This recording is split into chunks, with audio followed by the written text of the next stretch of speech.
નમસ્કાર વિદ્યાર્થી મિત્રો. લાસ્ટ લેક્ચરની અંદર આપણે દોલનો ઉપરના થોડાક પ્રોબ્લેમ્સ છે એ સોલ્વ કરેલા. આજે આપણે થોડાક હજુ વધારે પ્રોબ્લેમ્સ છે એના ઉપરના સોલ્વ કરશું. ચલો, એક એક્ઝામ્પલ છે. નીચેનામાંથી કયું વિધેય SHM દર્શાવે છે, એટલે કે સિમ્પલ હાર્મોનિક મોશન, સરળ આવર્ત ગતિ દર્શાવે છે. સરળ આવર્ત ગતિ દર્શાવવા માટે બળ છે એ સ્થાનાંતરના સમપ્રમાણમાં અને એની વિરુદ્ધ દિશામાં હોવું જોઈએ એવું સાબિત કરવું જોઈએ, અથવા પ્રવેગ છે એ સ્થાનાંતરના સમપ્રમાણમાં અથવા વિરુદ્ધ દિશામાં હોય એવું આપણે સાબિત કરવું જોઈએ. અચ્છા, અહીંયા જે બધા સમીકરણો આપણને આપ્યા છે એ સ્થાનાંતરના સમીકરણો છે. તો પહેલું સમીકરણ આપણે અહીંયા જોઈએ, y is equal to sine 2ωt. સરળ આવર્ત ગતિ છે કે નહીં એ ચેક કરવા માટે પ્રવેગ મેળવી લેવો પડશે. સ્થાનાંતરનું વિકલન કરીએ, વેગ v ઇઝ ઇક્વલ ટુ સાઇનનું થઈ જશે કોસ 2ωt, અને 2ωનું ટીનું ફરીવાર કરશો એટલે 2ω. હજુ એક વખત વિકલન કરીએ, પ્રવેગ a ઇઝ ઇક્વલ ટુ કોસનું થઈ જાય માઇનસ સાઇન 2ω સાઇન 2ωt, અને 2ωtનું ફરીવાર કરશો એટલે અહીંયા થઈ જશે 2ω. તો a is equal to minus 4ω² sine 2ωt.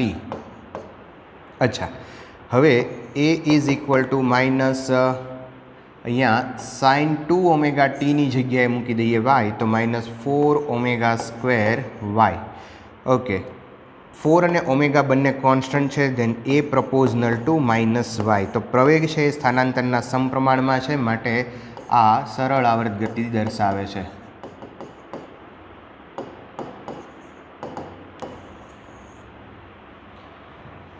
અચ્છા, નેક્સ્ટ એ રીતે લઈએ આપણે બીજું સમીકરણ,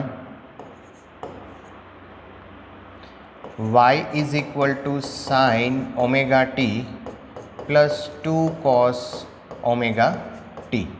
વિકલન કરીએ, v ઇઝ ઇક્વલ ટુ સાઇનનું થઈ જશે કોસ ωtનું ફરીવાર કરશો એટલે ઓમેગા, કોસનું થઈ જશે માઇનસ સાઇન ωt, અને ωtનું ફરીવાર કરો એટલે ઓમેગા. પ્રવેગ a ઇઝ ઇક્વલ ટુ કોસનું થઈ જાય minus sine ω² sine ωt minus 2ω² cos ωt. અચ્છા, આમાંથી ω² છે એ કોમન લઈ લઈએ, then ω² is equal to minus ω² common લેશો તો sign ωt plus 2 cos ωt minus ω². આના બરાબર લખશું આપણે y, then a is equal to minus ω² y, then a proportional to minus y. તો આ પણ મિત્રો સરળ આવર્ત ગતિ છે.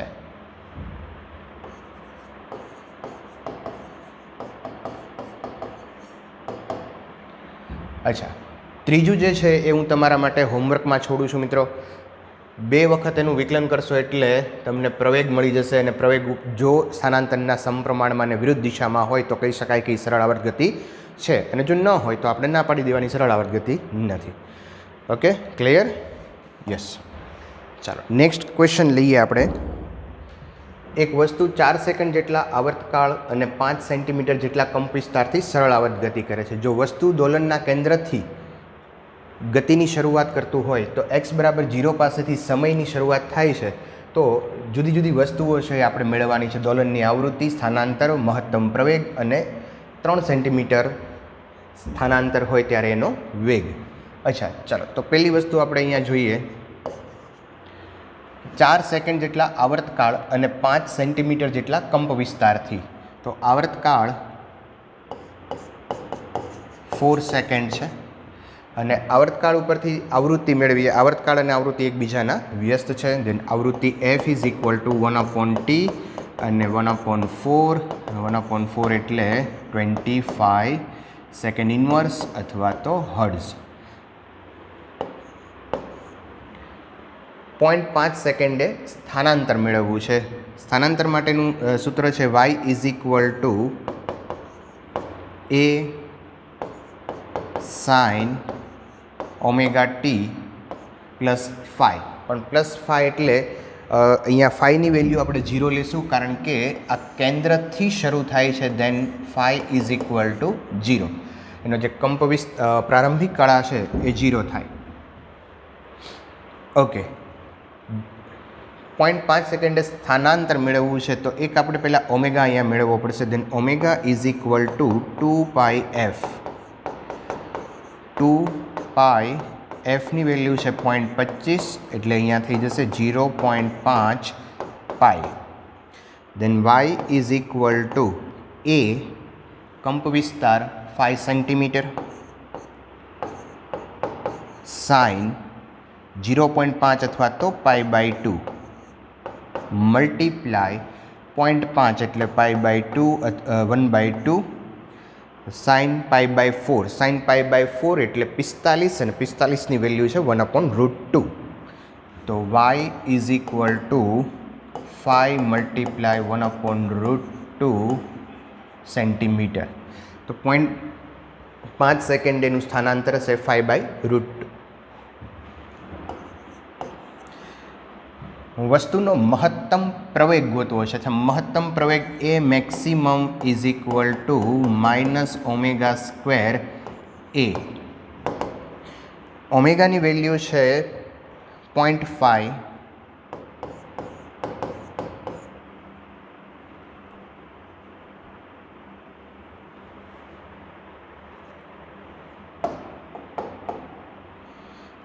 ઇન્ટુ પાઈ સ્ક્વેર એ કંપ વિસ્તાર 5 સેન્ટીમીટર.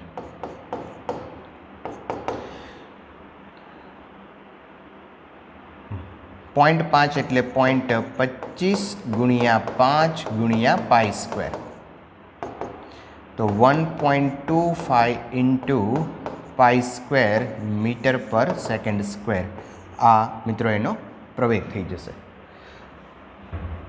ફોર્થ આપણને કીધું છે કે જ્યારે 3 સેન્ટીમીટરનું સ્થાનાંતર હોય ત્યારે એનો વેગ ગોતવાનો છે.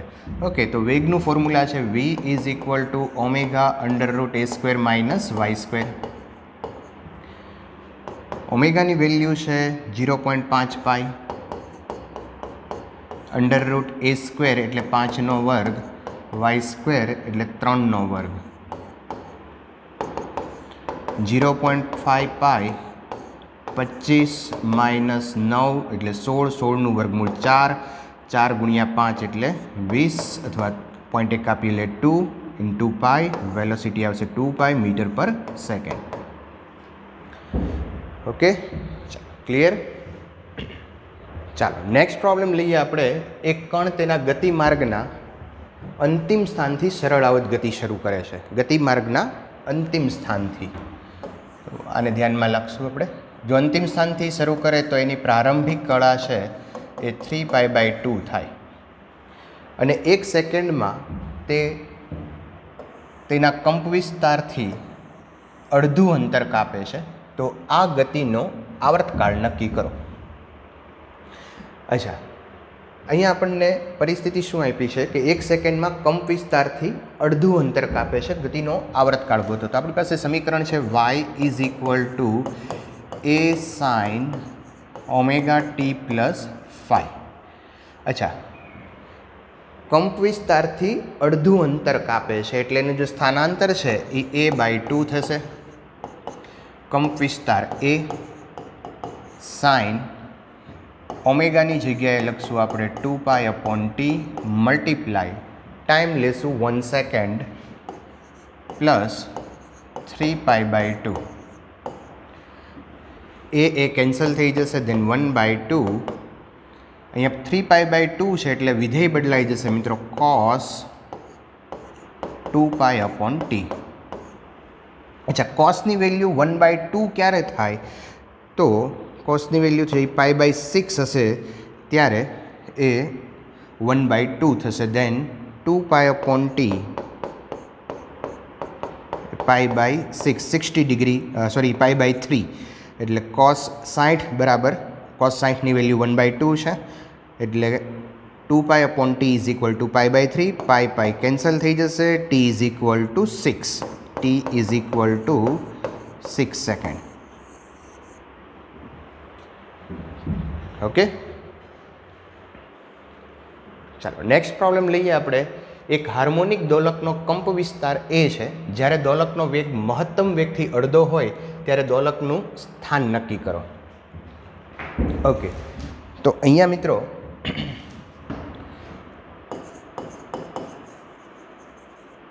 દોલકનો વેગ છે એ ઓમેગા √a² - y² છે અને મહત્તમ વેગ છે એ ઓમેગા છે.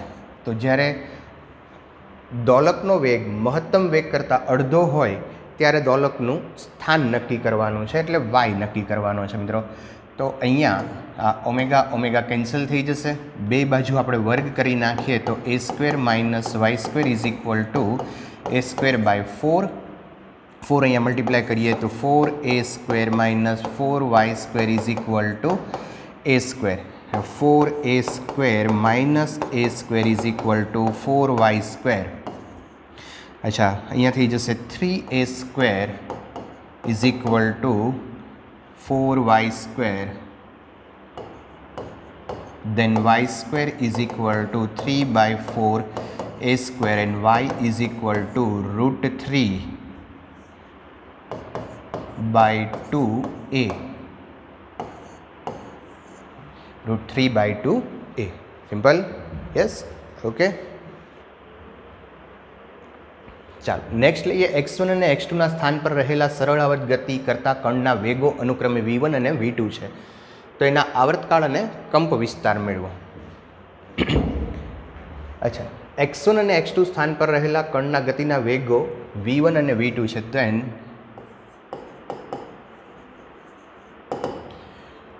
વેગ v1 = omega √a² - x1² and v2 = omega √a² - x2². x1 અને x2 માટે એના વેગના સૂત્રો અહીંયા લખ્યા આપણે. અચ્છા, આવર્તકાળ મેળવવો છે. તો આવર્તકાળ જે છે એ ઓમેગામાંથી આવશે. તો આપણે અહીંયા બેની બાદબાકી કરી નાખીએ. then v1², બે બાજુ સ્ક્વેર કરી અને બાદબાકી કરીએ. v1² - v2² = ઓમેગા² કોમન નીકળી જશે અને કાઉન્સની અંદર આવશે a² - x1² - a² minus minus plus x2². v1² - v2² = ઓમેગાની જગ્યાએ લખશું 4π² / t². અચ્છા, અહીંયા a1 કેન્સલ થઈ જશે. then x2² - x1². t² ને સૂત્રનો કરતા બનાવીએ. then t² = 4π² x2² - x1² / v1² - v2². તો મિત્રો આ આવર્તકાળ આવી ગયો છે. t લખવું હોય તો 1/√2. અહીંયા 1/2 ને 1/2 રેઝ ટુ કર અથવા તો રૂટ કરીને લખી શકો, અથવા ફાઇનલી આમ પણ લખી શકો મિત્રો. t = 2π. 4π² છે એટલે અહીંયા લખશું આપણે 2π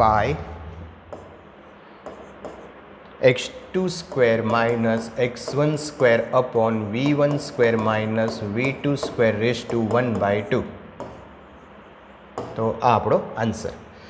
અચ્છા, બીજું કંપ વિસ્તાર મેળવવો છે. તો મિત્રો કંપ વિસ્તાર મેળવવો હોય તો આ બેનો ગુણોત્તર લઈ લઈએ. ઓમેગાને કેન્સલ કરી દઈશું એટલે કંપ વિસ્તાર છે એ આપણને મળી જાય. તો બંનેનો વર્ગ કરી, બરાબર, આ ઇક્વેશન 1 અને ઇક્વેશન 2, સમીકરણ 1 અને 2ના વર્ગ કરી, બેનો વર્ગ કરી ગુણોત્તર લેતા.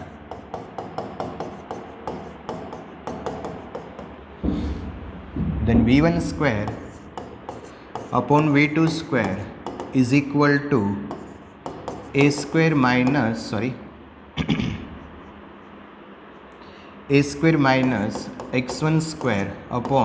a² - x2². સામસામે મલ્ટીપ્લાય કરીએ. then v1² a² - v1² x2² is equal to v2 square a square minus v2 square x1 square. કંપ વિસ્તારને આપણે સૂત્રનો કરતા બનાવી દઈએ. તો ચાલો અહીંયા આ સ્ટેપ છે ને આ બાજુ લઈ આવીએ તો v1 square minus v2 square કંપ વિસ્તાર a સ્ક્વેર કોમન લઈ લઈએ. તો અહીંયા આ બાજુ જશે એટલે v1 square x2 square minus v2 square x1 square then a square is equal to v1 square x2 square minus v2 square x1 square upon v1 square minus v2 square. અહીંથી square જો તમે remove કરો બરાબર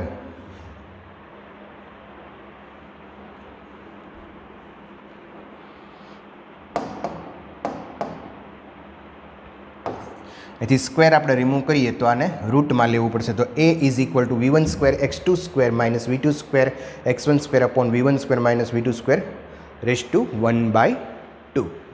okay, તો આવર્તકાળ અને કંપ વિસ્તાર આ રીતે આપણને મળે. ઓકે, ચાલો નેક્સ્ટ ક્વેશ્ચન લઈએ આપણે. સરળ આવર્ત ગતિ કરતો એક કણ 60 હર્ટ્ઝ જેટલી આવૃત્તિ અને 0.01 મીટર જેટલા કંપ વિસ્તાર ધરાવે છે. તો કણનો મહત્તમ પ્રવેગ છે એ મેળવો.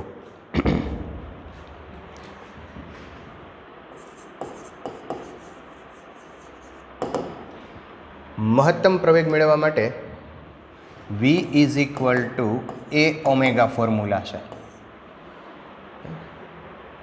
આવૃત્તિ અને કંપ વિસ્તાર આપ્યો છે. તો આવૃત્તિ ઉપરથી પહેલાં આપણે ઓમેગા છે એ મેળવી લઈએ. Then omega is equal to 2πf 60 then 120 pi omega. કંપ વિસ્તાર આપ્યો છે 0.01 મીટર. અને હવે મહત્તમ વેગ ગોતવો છે. v max is equal to a omega then a is equal to 0.01 multiply ઓમેગાની વેલ્યુ છે 120 પાઈ. તો આ થઈ જશે અહીંયા 1.2 પાઈ ઓર 1.2 મલ્ટીપ્લાય 3.14 મીટર પર સેકન્ડ. તો આપણો આન્સર આવી જશે સિમ્પલ. ઓકે, ચાલો એક લાસ્ટ પ્રોબ્લેમ લઈએ આપણે. ઉદાહરણ 8. એક કણ t ઇઝ ઇક્વલ ટુ 1 સેકન્ડે તેના સંતુલન સ્થાનેથી ગતિની શરૂઆત કરે છે અને તેની ઝડપ t ઇઝ ઇક્વલ ટુ 2 સેકન્ડે 0.25 મીટર પર સેકન્ડ જેટલી મળે છે. જો એનો આવર્તકાળ 8 સેકન્ડ હોય તો એનો કંપ વિસ્તાર ગોતો. બહુ મજાનો પ્રોબ્લેમ છે. અહીંયા જો સમજજો કે આપણને જે ડેટા આપ્યા છે, ગતિની શરૂઆત જનરલી 0 સેકન્ડથી થતી હોય એની બદલે અહીંયા 1 સેકન્ડથી થાય છે, સંતુલન સ્થાનેથી થાય છે. તો એની પ્રારંભિક કળા જે છે ફાઈ ઇઝ ઇક્વલ ટુ આપણે 0 લઈ લેશું. અને t બરાબર 2 સેકન્ડે કણનો વેગ આપ્યો છે અને એક આવર્તકાળ આપ્યો છે અને કંપ વિસ્તાર છે એ આપણે ગોતવાનો છે. કંપ વિસ્તાર મેળવવો છે. અચ્છા, વેગ આપ્યો છે તો કંપ વિસ્તારનું સૂત્ર ઉપરથી આપણે મેળવી શકીએ. v ઇઝ ઇક્વલ ટુ આપણી પાસે એક આ ફોર્મ્યુલા છે. v is equal to omega under root a square minus y square. વેગ આપ્યો છે ઓમેગા બરાબર અહીંયા 2π અપોન t લઈ લો એટલે આવર્તકાળ ઉપરથી ઓમેગા પણ મળી જાય. કંપ વિસ્તાર છે એ આપણે મેળવવાનો છે. પણ એક પ્રોબ્લેમ અહીંયા છે, સ્થાનાંતર કેટલું હશે. ઓકે, તો એક બહુ મજાની વસ્તુ અહીંયા આપી છે. જો ધારો કે કણ છે એ અહીંયાથી ગતિની શરૂઆત કરે મધ્યમાન સ્થાનથી.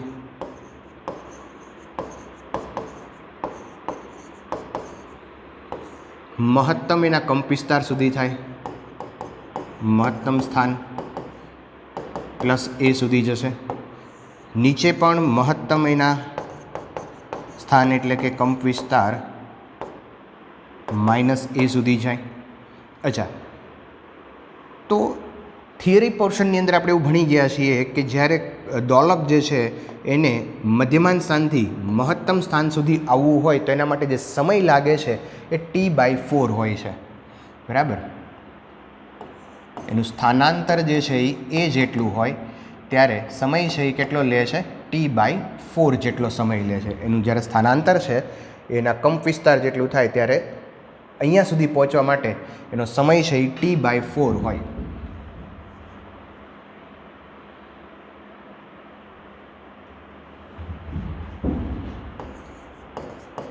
મહત્તમ સ્થાને પહોંચવા માટેનો સમય T/4 એટલે કે 2 સેકન્ડ.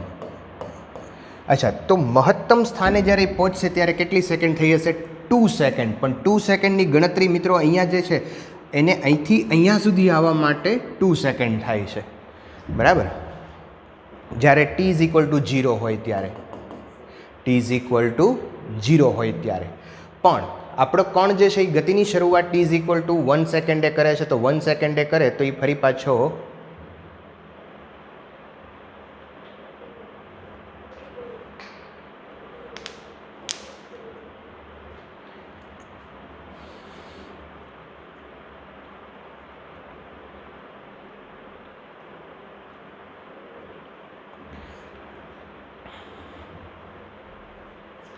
ચાલો, તો અહીંયા 2 સેકન્ડ જ્યારે થશે ત્યારે એ એના મહત્તમ સ્થાને હશે. અચ્છા, પણ અહીંયા કણ છે એ 1 સેકન્ડથી 2 સેકન્ડ, 2 સેકન્ડે 1 સેકન્ડે એ ગતિની શરૂઆત કરે છે અને 2 સેકન્ડે એની ઝડપ આપી છે, એટલે ખરેખર 1 સેકન્ડ જ થઈ. તો 2 સેકન્ડે કણ અહીંયા હશે, તો 1 સેકન્ડે કણ ક્યાં હશે? તો કે એના કંપ વિસ્તાર કરતાં અડધા અંતરે હશે.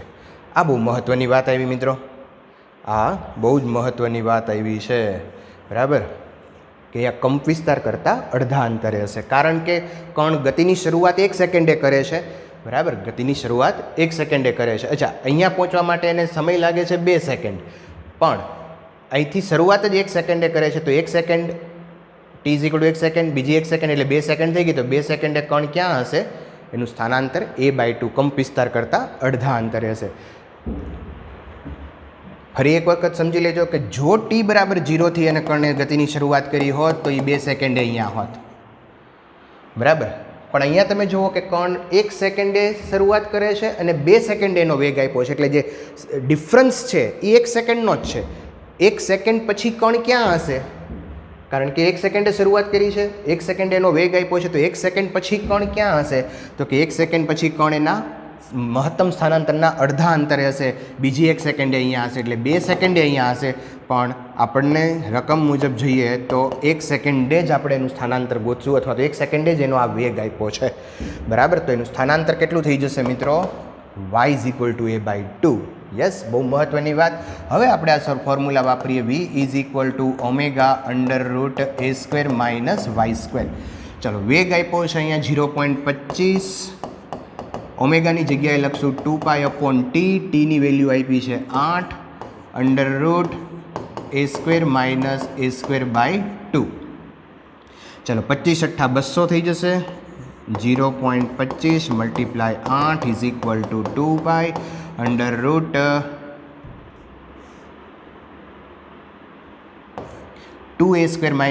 એટલે a²/2. ઓકે, ચલો, 0.25 × 8 એટલે 2 થઈ જશે, 2 આની હારે કેન્સલ થઈ જશે, એટલે 1 = π = a/√2. Then a = √2/π metre. આ આપણો આન્સર આવશે. તો બહુ મજાનો દાખલો છે, બહુ શાંતિથી ગણતરી કરજો, ધ્યાન રાખજો, આ વસ્તુને અહીંયા સમજવાનો પ્રયત્ન કરજો. ઓકે, ચાલો, નેક્સ્ટ લેક્ચરમાં આપણે ઉર્જા અને એની ચર્ચા, સરળ આવર્ત ગતિ માટે કણની ઉર્જા અને એની ચર્ચા કરશું. Thank you.